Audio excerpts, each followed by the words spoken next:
Bonjour à tous, merci de nous retrouver pour ce nouveau numéro de Tam Tam Jeune saison 2. Cette semaine, l'équipe de Tam Tam Jeune a souhaité traiter un sujet sensible. Il s'agit d'une situation traumatisante pour la personne qui l'a subie. Cette personne pourrait être moi, pourrait être vous, une amie ou quelqu'un de votre famille. Il s'agit du viol. À Mayotte, la situation est inquiétante et le sujet tabou.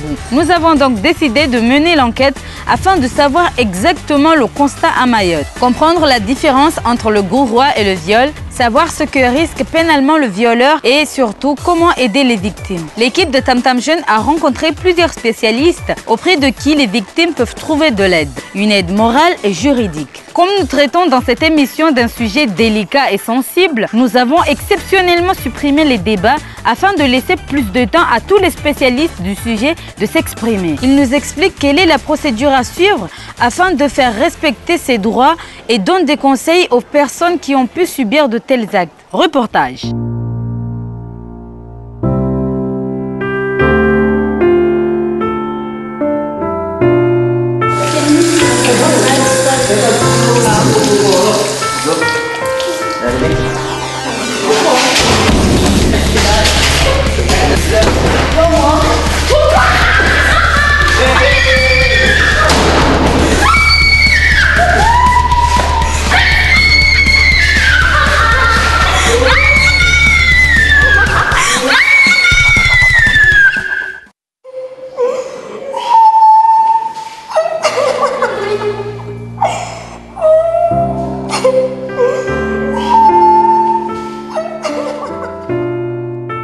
Nzambungoi exactement wami hali takwa ministry ya viol tarangu suku wami anpara olivali na kuona mba kweli shitule yotambisha ikasi zuri reserve sa 10 du cours na watu walawa huhu wajademande mba wasta siga après rwambia mba waskar vuru siga waja brusquement waja warubwa après wan viole wambubwa mtu baba na kanadungamana na wae waka watu wanne wararudu wan viole moja atala.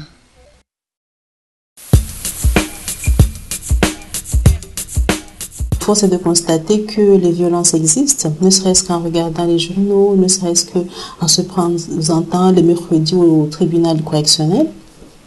Presque, je dirais que chaque audience correctionnelle, il y a un fait de violence sexuelle qui est en audience. Et on a vu ces derniers mois, voire ces dernières années, les situations de filles qui sont violées sur la plage, les viols sur la route, les viols à domicile suite à un vol par exemple. Donc ça existe à Mayotte.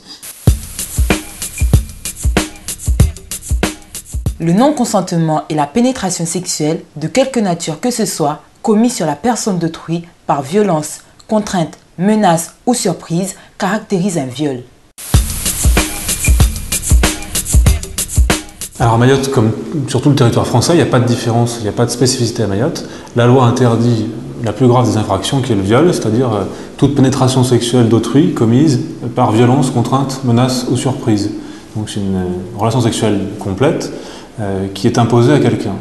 La deuxième des infractions qui existe à Mayotte comme ailleurs en France, c'est le fait de pratiquer des attouchements sexuels, ce qu'on appelle une agression sexuelle sur une personne sans qu'il y ait de pénétration sexuelle.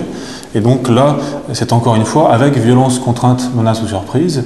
Et c'est particulièrement présent à Mayotte sous la forme du gourroie. Imposer un gourroie à quelqu'un quand il n'y a pas de pénétration sexuelle, c'est quand même une infraction, c'est quand même interdit par la loi.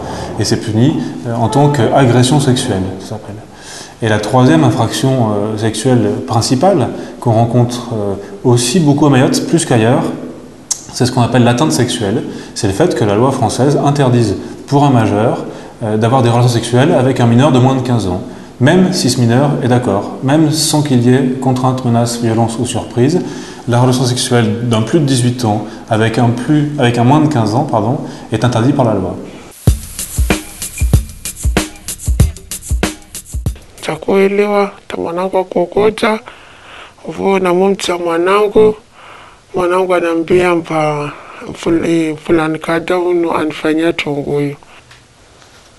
Huyu mwana kulera tongo kahijiri wae akana maha shida. Tuliwaambia wajemazai wahimi wanaambia lini ambao alifanya shiranjima. Bavua mtatatu ngo yabe wanono temaru wami mtu. Rizi vingi jandarmeri. Itizi vingi pia tuzomba na kundoa shtaki. Na kulungana na wae na himvinga lopitali na himvinga vanu pia mabiru na kuingia na kulungana na wae. Maana mtu koja roho ya mwana huwa mzaya. Adapari mtu tafanya kufuru kalite. Babaye wajijua lawa mkiriri anahama fikiri. Be kashijua chungwa chefa ya buri. Roho ili wasilo la gona wasiri mwangalia mwana. Wayo widia mwana wasiru mkalimi halili. Na wayo wenda bibliotek. Wayo waminu mkalimi halili. Wayo dunga musumu wahe. Rangu nanda zimbio alhamdulillah rabbil alamina. Kila biro ningia wasaidia vilomba wa mitisina tongonisho wao wasaidia safi tongo pia mabiru pia ningia kafisi mtu moja paron lata bio pia wasaidia. Maana ile tifete fikira yangu tisele wabe swana mari tifete maana kwa tukawanda justice wanda warongoa wavu watu wagina watudia na ito kalitele waipara wana tuwa wadulu mutualu. Ce phénomène est très présent à Mayotte parce que ces auteurs d'agressions sexuelles, ils ne sont pas dénoncés. Ils ne sont pas dénoncés et donc ils ne sont pas punis. Et cette situation d'impunité conduit ces auteurs-là à récidiver.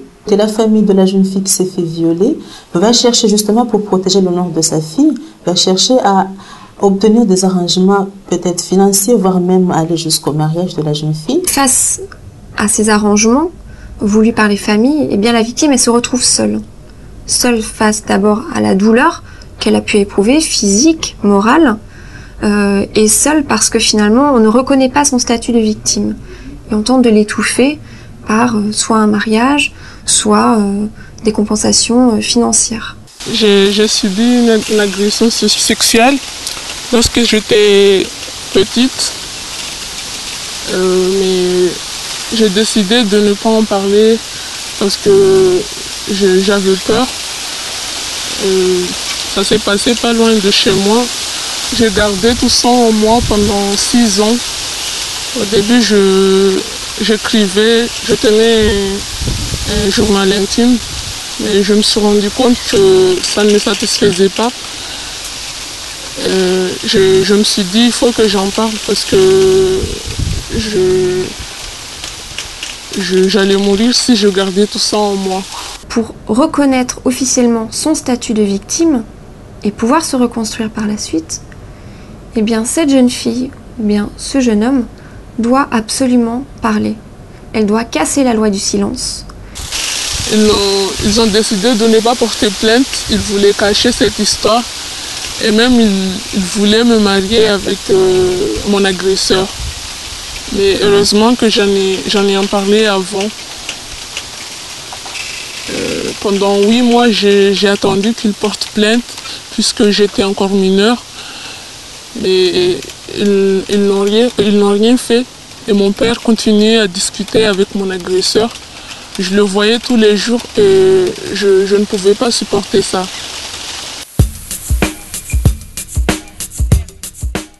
C'est toujours très dur à venir rapporter parce qu'on culpabilise, on a tendance à se rétracter sur soi-même et à surtout rien dire alors qu'il faut venir le dénoncer.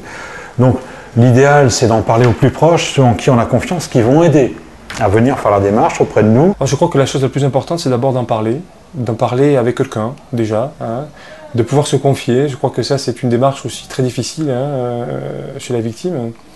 On peut trouver de l'aide à l'hôpital, hein, on peut trouver de l'aide chez son médecin, chez un voisin, chez son cousin, quelqu'un de sa famille, au commissariat, à la gendarmerie. Peut-être que ça vient un petit peu après, mais déjà en parler, je trouve que c'est déjà pas mal. D'avoir quelqu'un qui soit mis au courant pour pouvoir ensuite engager une procédure judiciaire. Oui, en effet, ce n'était pas que j'avais peur d'en parler, mais je n'osais pas. Je me disais que tout ça, j'ai inventé tout ça, que je suis folle, que tout se passait dans ma tête. Et que vu que le monsieur, il était ami avec mon père, je me disais que s'il dit à mon père que ce n'est pas vrai, mon père, il le croirait. Et c'est ce qui s'est vraiment passé. Je pleure pour rien, je me dis que ça ne sert à rien de vivre. Et même des fois, j'ai essayé de me suicider. Je me disais que c'était le seul moyen pour moi de me débarrasser de toute cette histoire parce que ça pèse. Je n'ai plus de vie. Mon seule espérance, c'est les études. Pour moi, les études sont la clé de réussite. Nous tenons à remercier chaleureusement tous les participants qui nous ont consacré beaucoup de leur temps pour essayer d'éclaircir les tenants et les aboutissants de ce sujet complexe. Et en particulier l'Association pour la condition féminine ACFAF de Mtapere qui nous a bien aidés dans nos recherches. Tam Tam Jeune, c'est fini pour aujourd'hui. Kwaheri!